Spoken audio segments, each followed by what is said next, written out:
ছেলেমেয়েরা একটু আলাদাভাবে কথা বলুক। আমার এই বিদেশ যাওয়াটা মারও পছন্দ হচ্ছে না, তাই মা চায় আমার সাথে একটা নম্র ভদ্র ঘরোয়া টাইপের একজন বউ সাথে করে নিয়ে যাই। আর মায়ের কথার উপর আসলে কোনো কথা বলতেও পারি না। মা চায় বিদেশে আমি এক টুকরো বাংলাদেশ সাথে করে নিয়ে যাই। আন্টি চাওয়াটা খারাপ না, কিন্তু সফটওয়্যার সাহেব নিজের লাইফ পার্টনার চুজ করার ক্ষেত্রে একটু হার্ডওয়্যার হতে হবে, মানে হার্ড হতে হবে।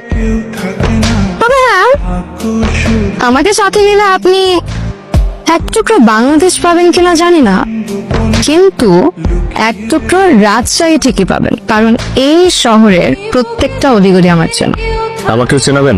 জি না, আপনি পরপুরুষ, পরপুরুষের সাথে আমার এত কি? পরপুরুষ কখন ঘর পুরুষ হয়ে যায় বলা তো যায় না।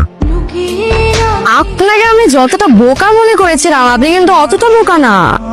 মানে কথাবার্তা সবকিছু ফাইনাল হওয়ার আগে আপনি আমার নাম্বার চেয়ে বসলেন। আচ্ছা ঠিক আছে, আপনার নাম্বারটা দিন, মিস কল দিচ্ছি। মিস কল পর্যন্তই থাকুক, মিসেস হওয়ার সুযোগ নাই। এই বিয়ে ক্যান্সার।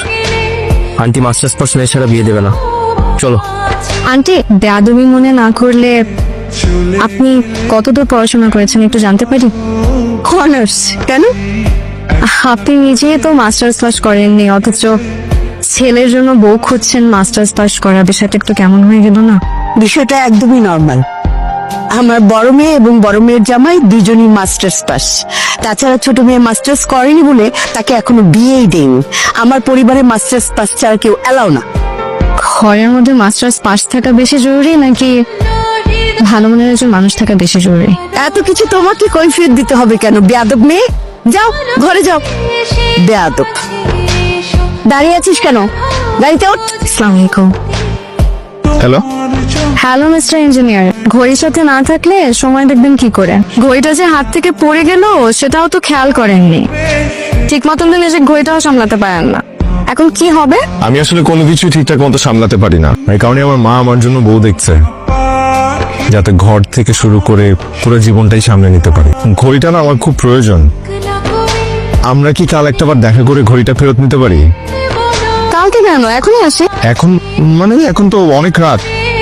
হ্যাঁ, আপনি কোন হোটেলে উঠেছেন? আমি তো হোটেল গুলশানে উঠেছি। আচ্ছা ঠিক আছে, আমি এখনই আসছি। হ্যালো, ঘুমাও, চোখে নিচে যেন কালি না পড়ে। কালকে থেকে ডে অ্যান্ড নাইট 2 শিফটে মেয়ে দেখবো। আজকালকার মেয়েরা প্রচুর ছেলে রিজেক্ট করতেছে। Good night.